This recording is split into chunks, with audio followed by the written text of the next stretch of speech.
Buen día para todos, mi nombre es Cindy Cabezas, soy psicóloga, soy especialista en gerencia en salud ocupacional y el día de hoy vamos a hablar sobre relaciones interpersonales. Es un tema que no solamente nos afecta en nuestra vida laboral, sino también en nuestra vida personal, ¿cierto? Y es un tema que también interviene mucho en nuestra salud. Cada vez que nosotros tenemos relaciones interpersonales que son defectuosas, que están erradas, normalmente nos generan enfermedades en la parte física y mental. Cuando hablamos de relaciones interpersonales, es necesario decir, ¿cierto?, que estas las construimos a lo largo de nuestra vida, que están guiadas por nuestro sentir, por nuestra forma de ver la vida, por nuestras características individuales. Entonces, el objetivo de hoy es que nos autoevaluemos, que comencemos a verificar cómo está el mapa de mis emociones, dónde está mi dificultad al momento de relacionarme.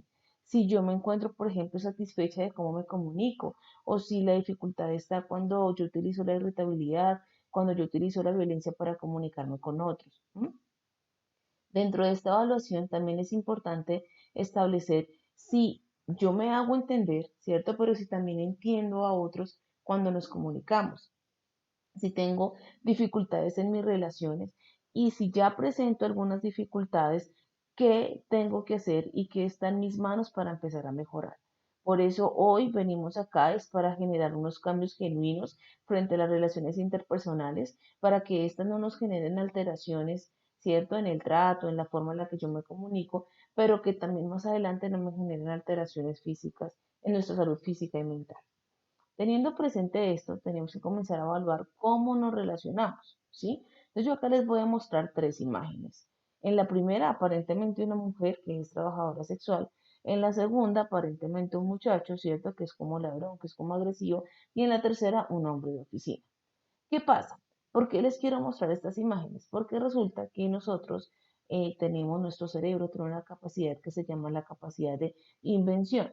La capacidad de invención es aquella que se queda con esta primera imagen y se arma una novela, ¿cierto? Una historia en su cabeza, y el armarse esa novela o esa historia en su cabeza hace que nosotros tengamos unos comportamientos establecidos, hace que nosotros tengamos cambios en la forma de tratar y de relacionarnos con otros, ¿sí?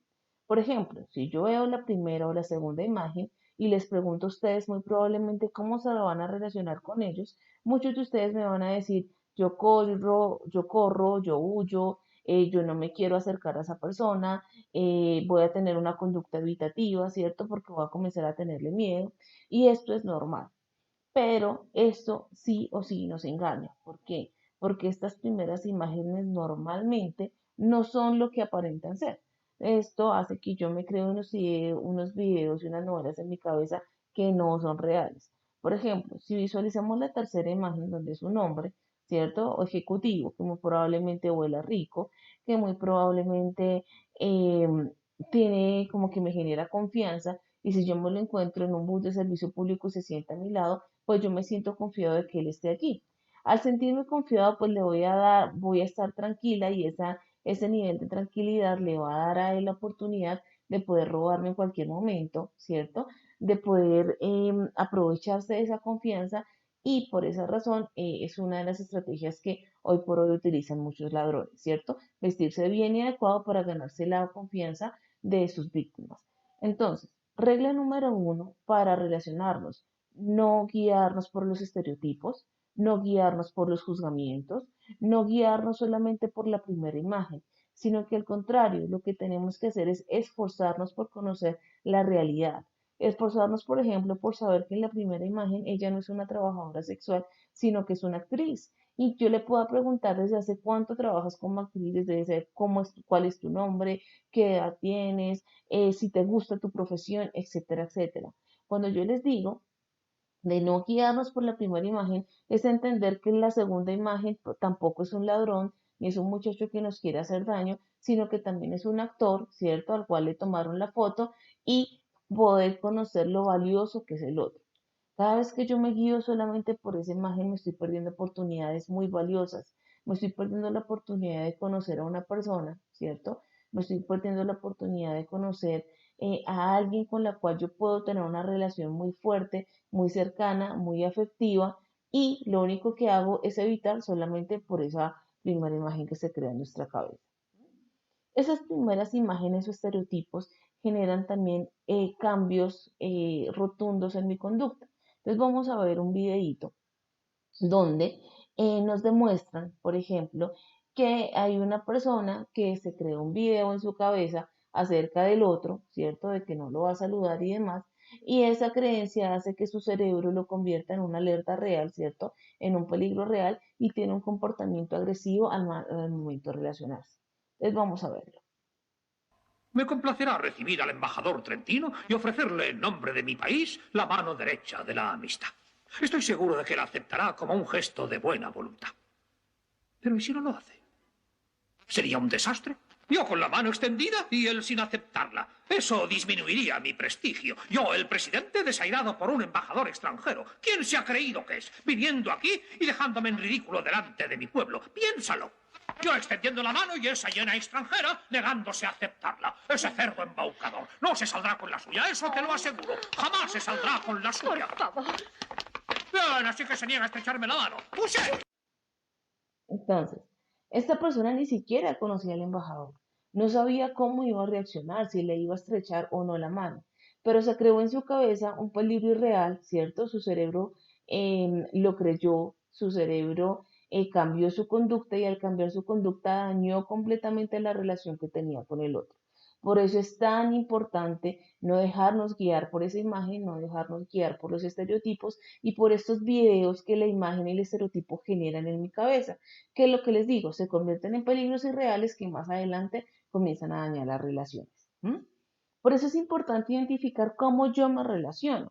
Si me relaciono expresando rabia, rencor, venganza, ¿sí? ¿Cómo me comunico? Si siempre estoy a la defensiva, si siempre estoy irritado, si me piden, por ejemplo, prestado un esfero y yo respondo con cuatro piedras en la mano, si mi hijo, digamos, estoy en un contexto familiar y mi hijo me pide o me solicita que lo ayude a hacer una tarea y yo al contrario le digo, pero es que tú lo tienes que hacer solo, pero es que ¿por qué me lo pides? Entonces todo el tiempo estoy a la defensiva. Entonces tengo que identificar cómo me comunico, cómo me expreso, ¿cierto?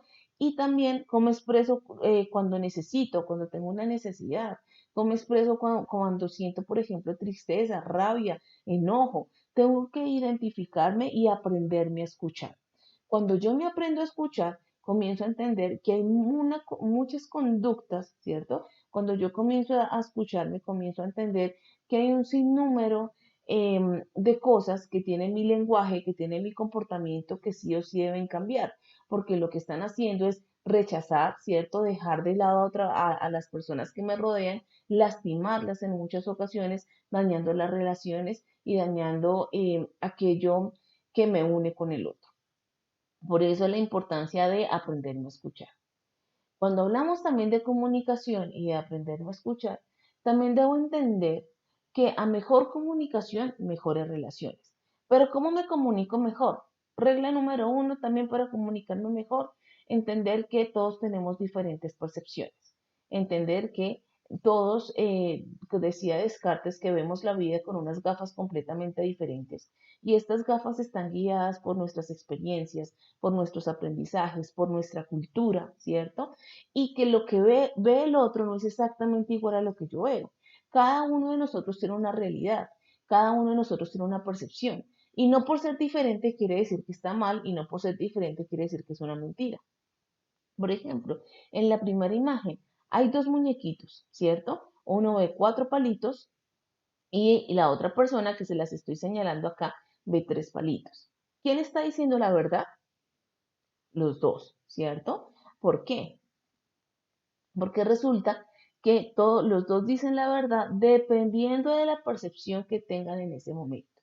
Si yo me paro al lado de la persona que ve tres palitos, muy probablemente él me va a decir, mira, desde este lado se ven tres, y yo voy a decir, ah, sí, no estás diciendo mentiras, sino que realmente desde tu percepción se ven tres. Y si yo voy y me voy al lado de la persona que está viendo cuatro palitos, yo voy a decir, claro, tú no estás mintiendo, sino que de este lado se ven cuatro. El objetivo de conocer la percepción del otro, ¿cuál es? Entender que si el otro tiene otra realidad, entender que si el otro tiene otra percepción, pues lo único que yo tengo que hacer para manejar mi relación, mi conflicto y mejorar la comunicación con el otro es entender qué es lo que está viendo el otro es dejarme explicar lo que el otro está viendo y también que yo le explique cuál es mi realidad y cuál es mi contexto y estar abierto, ¿cierto? Para recibir también la realidad y el contexto del otro. Por ejemplo, en la segunda imagen, muchos de ustedes verán a primera vista una anciana o muchos otros verán a primera vista una mujer joven. Esto no quiere decir que los que ven la mujer anciana son más inteligentes o están viendo la realidad, o los que ven la mujer joven son más inteligentes y ven la realidad diferente, sino que las dos imágenes existen. Y de acuerdo a lo que nosotros veamos, tiene que ver mucho con nuestras experiencias. Entonces, ¿cómo hago yo para entender la realidad del otro? Si yo a ustedes les digo, por ejemplo, a las personas que no ven a la abuela, a la señora viejita, yo les digo, no, mire, es que está acá. Acá está la nariz, acá está la boca, este es el mentón, acá hay un ojo, acá está el cabello y acá tiene como una pava y este es como un vestido. Como les estoy explicando parte por parte, muy probablemente algunos de ustedes van a abrir su mente, ¿cierto? Y van a comenzar a identificar la mujer anciana donde antes no la veían.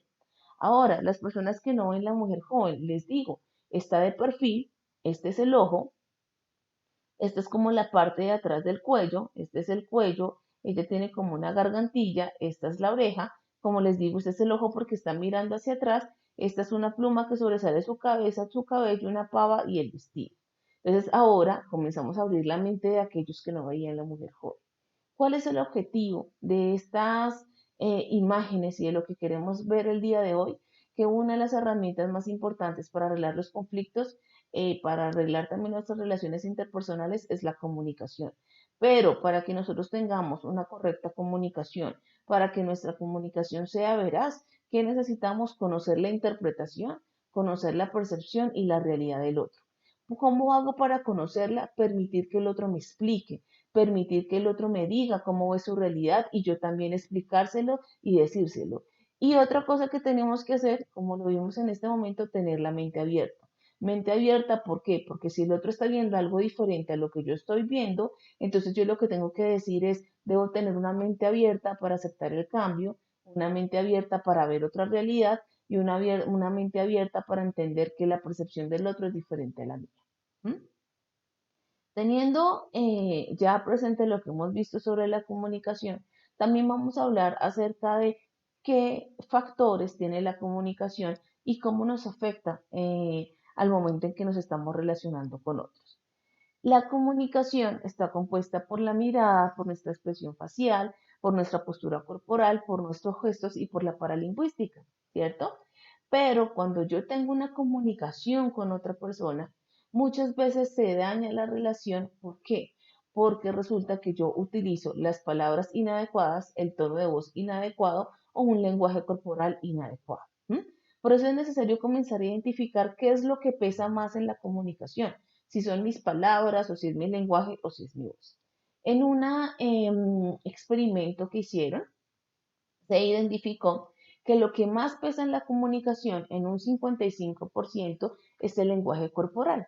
Es decir, por ejemplo, si yo voy a dar una capacitación a sus lugares de trabajo y yo estoy mirando para el piso todo el tiempo, yo estoy cabizbaja, mejoró, camino como con los pies arrastrados, muchos de ustedes me van a decir, está triste, está aburrida, no me impacta la capacitación y esto no me va a servir, ¿cierto?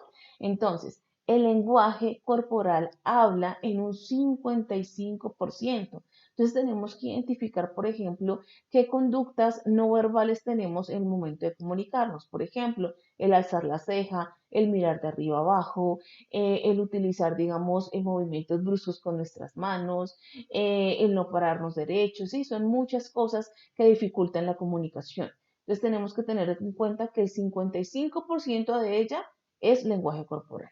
¿Mm? Ahora, el 38% de nuestra comunicación tiene que ver con la voz con la que me habla, ¿sí? Con el tonito. Por eso mucha gente dice, es que no es lo que me dice, sino con el tono en el que me lo dice. Y eso es muy real.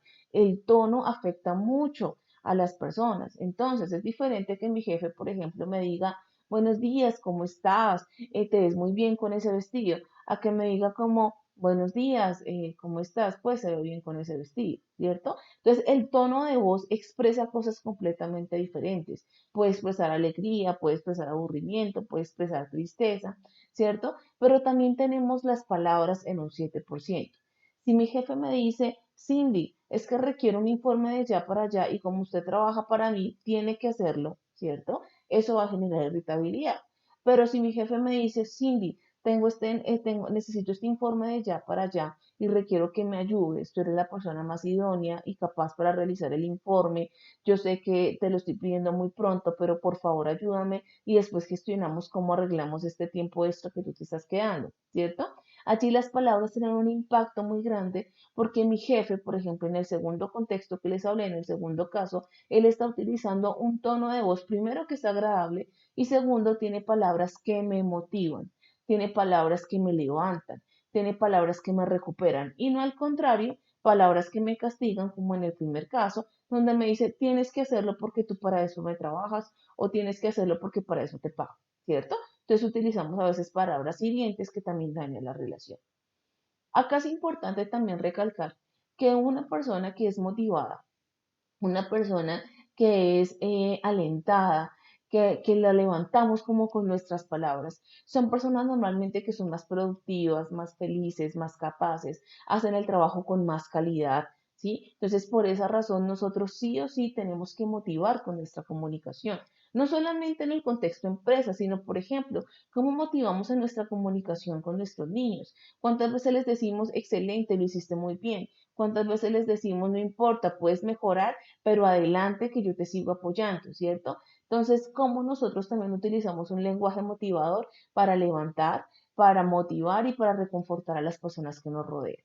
Recordemos entonces que en cuanto a la comunicación está el 55% en un lenguaje corporal. Identifiquemos cómo nos estamos comunicando de estas maneras no verbales, entonces nuestra mirada, nuestra boca, nuestros actos, ¿cierto? El 38% el tono de la voz, entonces si yo hablo, por ejemplo, regañando a todo el mundo o hablando feo o aburrido, y el 7% son las palabras, entonces tener palabras motivadoras y un lenguaje motivado. ¿M? Todo esto tiene que ver con la comunicación. Si yo utilizo palabras correctas, si yo utilizo una comunicación correcta, muy probablemente voy a tener unas muy buenas relaciones interpersonales. Pero al contrario, la comunicación también es un arma si yo la utilizo mal. Si yo utilizo erradamente mi lenguaje corporal, el tono de mi voz y las palabras con las que me estoy comunicando, puedo llegar a maltratar, a destruir y a dañar completamente una relación. ¿Por qué? Porque nosotros como seres humanos nos quedamos con esas comunicaciones que tenemos con el otro.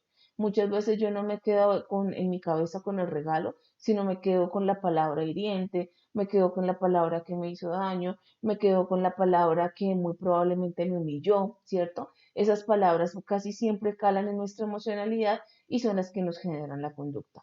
Por esa razón, la comunicación, se lo repito, el mayor instrumento que tenemos para mejorar nuestras relaciones interpersonales, pero también es el arma más veraz para dañar completamente una relación. ¿Mm? Para esto, tengo que aprenderme también a comunicar. Entonces ya vimos qué es lo que realmente comunica, pero ahora vamos a ver una herramienta de un modelo que se llama ARME. ¿Qué tiene que hacer con ARME? Aceptar, respetar, manifestar y escuchar.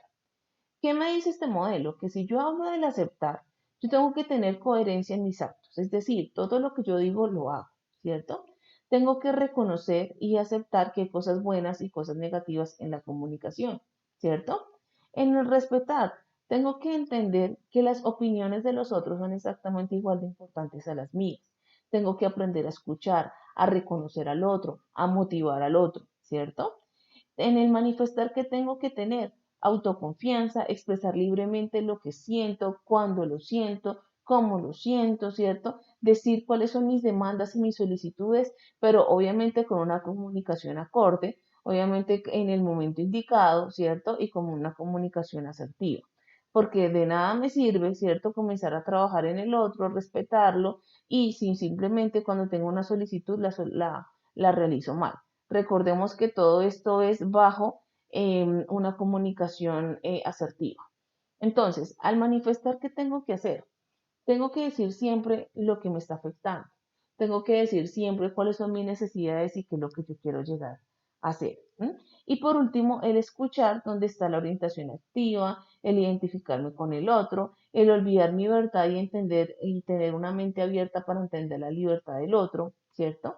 Dentro de este modelo también me dice, por ejemplo, que en el aceptar y en el rechazar, pues yo tengo que aprender a decir no. Esto es súper importante. ¿Por qué? Porque muchas veces nosotros dañamos nuestras relaciones interpersonales porque todo le decimos que sí. Entonces mis compañeros me dicen, ¿me ayudas a hacer esto? Bueno, sí. Y esta cosa, bueno, está bien. Y esto, bueno, está bien. Y entonces yo le digo que sí a todo el mundo por agradar a la gente, por de una u otra manera creer que estoy cuidando esa relación, pero llega un momento en que yo me cargo, llega un momento en que tengo tareas que no son mías, ¿cierto? Que algunas de esas tareas se volvieron mi responsabilidad, aumentan los niveles de estrés, aumentan los niveles de ansiedad, aumenta la irritabilidad y yo comienzo a hablarle mal a todo el mundo, ¿cierto? Comienzo a percibir, yo por hacer un favor ahora tengo que hacer esto, pero ahora te dije que sí y ahora se convirtió en una responsabilidad y esto no tengo por qué hacerlo yo.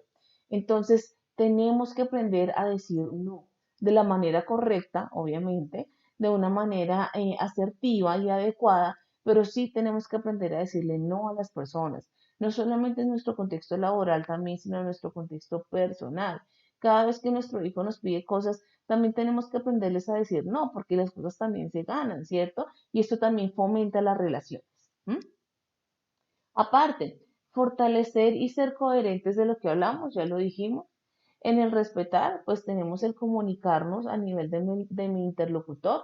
Y es que acá tengo que ser consciente que yo no me puedo comunicar igual con un niño a como me comunico con un adulto, ¿cierto?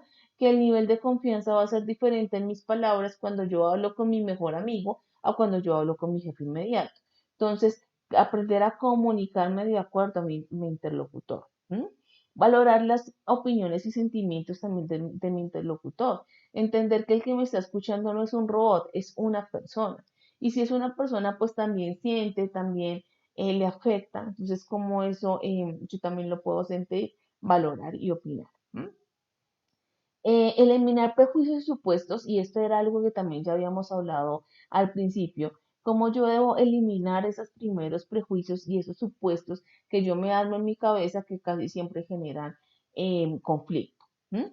Ahora, en el manifestar, pues expresar lo que yo percibo, expresar mis emociones constructivamente, manifestar también las críticas, ¿cierto? Constructivas y expresar todo desde la autoconfianza con un lenguaje positivo, con un lenguaje motivador, ¿cierto? Y con una comunicación asertiva. Y por último, el escuchar. Cuando yo hablo del escuchar, hablo de gestionar las emociones de mi interlocutor. Es decir, yo estoy preparado para que la persona que me está hablando llore, ría, se sienta triste, o sea que estoy preparado para consolar, estoy preparado para abrazar y para apoyar, ¿sí? Cuando yo escucho también presto profunda atención a lo que me dicen y hago que mi mente calle. ¿Qué es que mi mente calle? Colocarla en blanco, ¿cierto? Porque a veces nos hablan y yo estoy pensando en otra cosa, sino colocar mi mente en blanco y comenzar a pensar primero en lo que el otro está pensando, primero en lo que el otro quiere expresar y ahí sí al final sí le puedo dar mi opinión y le puedo decir cómo me siento y qué podríamos hacer o qué posibles soluciones se pueden generar a su problema. ¿M? Es allí donde también tenemos que entender que aparte de la comunicación, que aparte del modelo ARME que nos va a ayudar mucho con nuestras relaciones interpersonales, también tenemos que entender que las relaciones interpersonales están medidas por nuestras emociones, ¿sí? Nuestro lenguaje está medido por por nuestra comunicación, también está medida por nuestras emociones. Cuando yo, por ejemplo, no sé controlar la ira, no sé controlar la tristeza, no sé controlar las emociones, pues normalmente hablo desde la emoción, ¿cierto? Entonces, si yo estoy irritada, tengo mal genio, normalmente hablo desde la emoción y hablo mal y le digo cosas feas a las personas, utilizo el tono adecuado y demás. Por esa razón, vamos a hablar acá un pedacito sobre inteligencia emocional. Inteligencia emocional guiada que en la comunicación y en la relación. Entendida como el inteligencia emocional entendida desde el funcionamiento emocional, desde el funcionamiento cognitivo y desde la lectura y comprensión de las emociones. Para esto, primero nos vamos a evaluar. ¿M? ¿Cómo nos vamos a evaluar? Con el TMMS24. Es un diagnóstico de habilidades emocionales que se utiliza mucho para determinar tres cosas. Primero, la percepción de la emoción. Segundo, la comprensión de la emoción. Y tercero, la regulación de la emoción. Si nosotros vemos, las tres tienen que ver con comunicación, porque la percepción de la emoción es cómo la percibo. Si yo sé, por ejemplo, es que el otro está de mal genio, si yo sé que está triste, si yo sé que aún yo estoy triste y me encuentro de mal genio, ¿cierto? La comprensión es entender el por qué pasa esto, si yo le doy relevancia, si no. Y por último, la regulación, que es cómo yo actúo, cómo yo reacciono, cómo yo doy respuesta frente a mis emociones. Entonces, esto es lo que vamos a evaluarnos el día de hoy. Este diagnóstico tiene 5 opciones de respuesta. El primero es nada de acuerdo, 2 algo de acuerdo, 3 bastante de acuerdo, 4 muy de acuerdo y 5 totalmente de acuerdo. Consta de 24 preguntas y el objetivo es que cada uno de ustedes lea las preguntas y comience a contestar con la opción pues con la que más se sientan identificados. Cuando ya terminen este test, vamos a realizar la tabulación de sus respuestas. ¿Cómo se realiza la tabulación? Este diagnóstico tiene dos tabulaciones, una para hombres y otras para mujeres. ¿Por qué? Porque desde la parte comunicativa pues tenemos diferencias gigantes, tanto hombres como mujeres, también desde la parte emocional. Teniendo esto presente, lo que tenemos que hacer, por ejemplo, para evaluar el primer ítem, que es acerca de la percepción, lo que yo voy a hacer, y acá está la interpretación en la primera parte, es que voy a sumar los ítems del 1 al 8, ¿cierto? Y voy a sumar lo que yo respondí, es decir, si en el uno respondí 4, en el segundo respondí 3, en el tercero respondí 5, y así sucesivamente del 1 al 8, voy a comenzar a sumar las respuestas que yo le di a esos ítems y de acuerdo a la suma voy a ubicarlas en estas tablitas. Entonces, para hombres, si yo tengo, por ejemplo, en la suma puntajes menores a 21, pues digo, no, estoy mal porque tengo que presto poca atención a mi emoción. ¿Sí? Si tengo puntajes de 22 a 32, es adecuada porque estoy bien, digamos que estoy como en la media. Y si tengo puntajes mayores a 33, también estoy mal porque ya le presto demasiada atención a mi emoción. Entonces también acá tenemos que aclarar que en cuanto a las emociones yo tengo dos errores. Uno, no prestarles atención y el otro es ya prestarles demasiada atención porque los dos extremos son malos y me generan alteración. Para las mujeres, puntajes menores de 24, prestan poca atención a la emoción. Puntajes de 25 a 35 es adecuada y puntajes mayores de 36 prestan mal también porque prestamos demasiada atención a nuestras emociones. ¿Mm? Ahora vamos para evaluar la comprensión. La comprensión lo hacemos con los ítems de 17 al 24. Sumar exactamente igual a respuestas. Y allí nos va a decir, para hombres, si tenemos puntajes de 25, pues menores de 25, perdón, pues debemos mejorar la comprensión. Puntajes de 26 a 35 es adecuada y puntajes mayores de 36 es excelente comprensión. Para las mujeres, puntajes menores de 23 está mal, debo mejorar la comprensión de la emoción. Puntajes de 24 a 34 es adecuada y puntajes mayores de 35 es excelente. ¿Mm? Y al igual que en la regulación, vamos a cogerlo con los ítems del 17 al 24. Sumamos y ubicamos nuestros porcentajes en las tablitas que está en la parte de la regulación. Hombres, puntajes menores de 23, mal, debemos mejorar la regulación. De 24 a 35 adecuada y mayor de 36, excelente. Mujeres menores de 23, mal, debemos mejorar la regulación. De 24 a 34 adecuada y mayores de 35, excelente. En los objetivos de estos test o cuestionarios que nosotros colocamos, no necesariamente es que nosotros nos evaluemos y le digamos a todo el mundo cómo estamos, sino el objetivo es que nosotros identifiquemos en qué tenemos que cambiar, identifiquemos en qué tenemos que trabajar, en qué tenemos que mejorar para que nuestras relaciones interpersonales realmente fluyan y sean de bienestar. ¿Mm? Otra técnica que también nos ayuda mucho para el manejo de las emociones es el semáforo, la técnica del semáforo. ¿Qué me dice la técnica del semáforo? Me dice deténgase, piense y actúe. ¿Sí? Por ejemplo, ¿cómo yo utilizo la técnica de semáforo en mis situaciones del día a día? Por ejemplo, si yo tengo un novio, lo llamo al celular y él no me contesta. Y lo llamo y me sigue rechazando la llamada o se va directamente a correo. yo pienso automáticamente que me están engañando con otra persona. Si mi cabeza genera este peligro irreal, donde él me está engañando con otra persona, pues eso va a comenzar a generar afectaciones a nivel físico y a nivel mental. Va a comenzar a generar irritabilidad, va a comenzar a generar una alteración en mis emociones. Y cuando yo vuelva a ver a mi novio, pues prácticamente no le voy a dar permiso de que me explique por qué no me contestó, sino inmediatamente voy a responder como el señor que vimos en el video.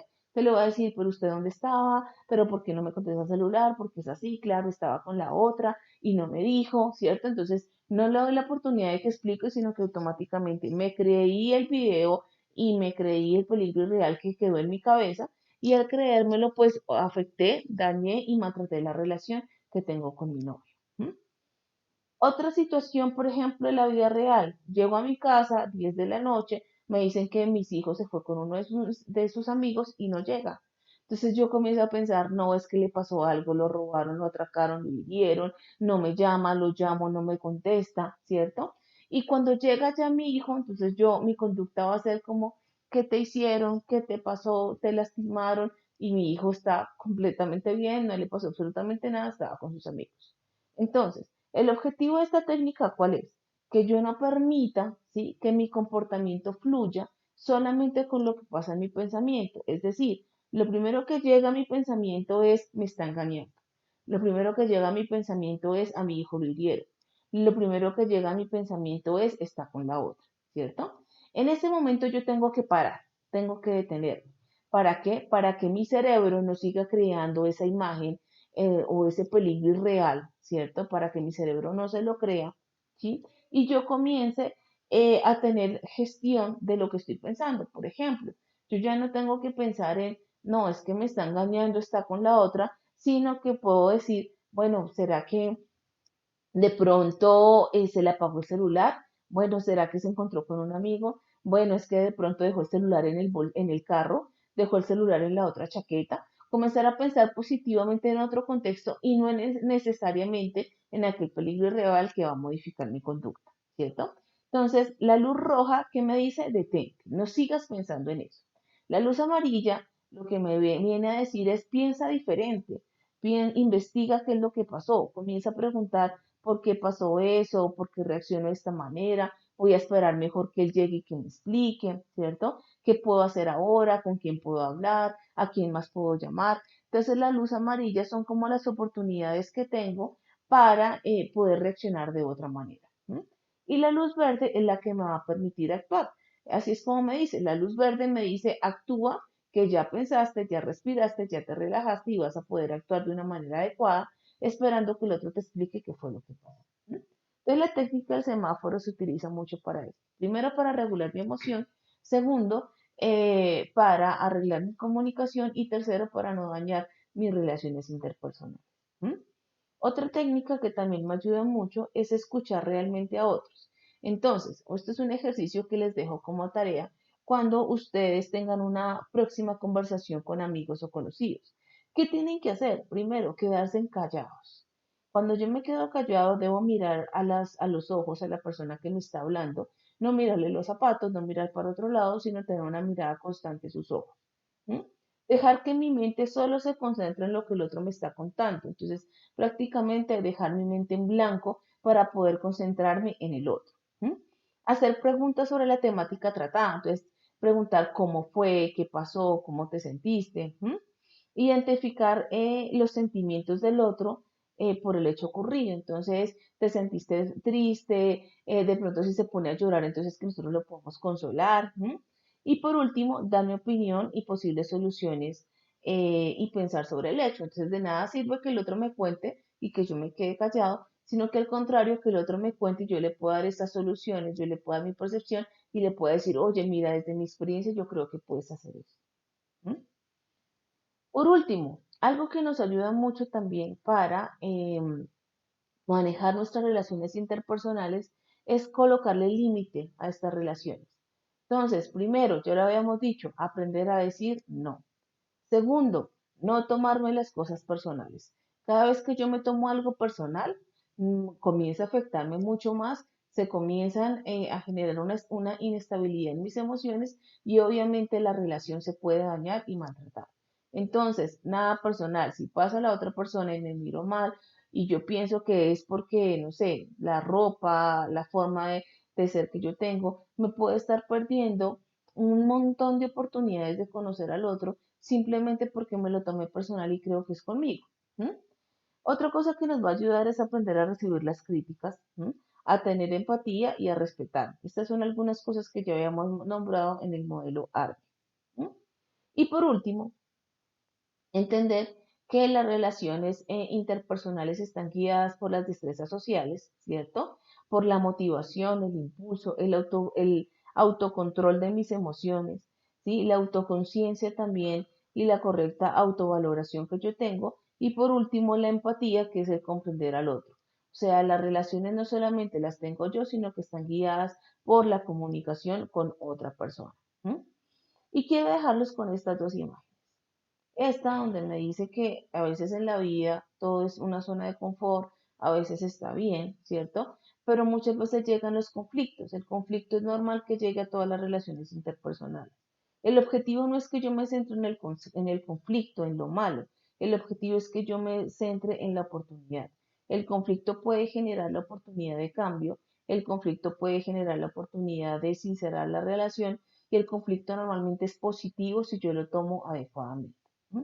Y por último, decirles que a veces en las relaciones interpersonales yo no puedo cambiar al otro, pero lo que yo sí puedo hacer es cambiar mi conducta, mis ideas, mis acciones, mis palabras. Así que la tarea que nos queda después de esta capacitación es entender que el que tiene que cambiar soy yo, el que tiene que trabajar por fomentar unas relaciones interpersonales soy yo, y que no lo tengo que hacer solamente por llevarme bien con el otro, sino para que mi bienestar, mi salud física y mental no se vea afectada por tener una relación inadecuada o inaceptable con otra persona.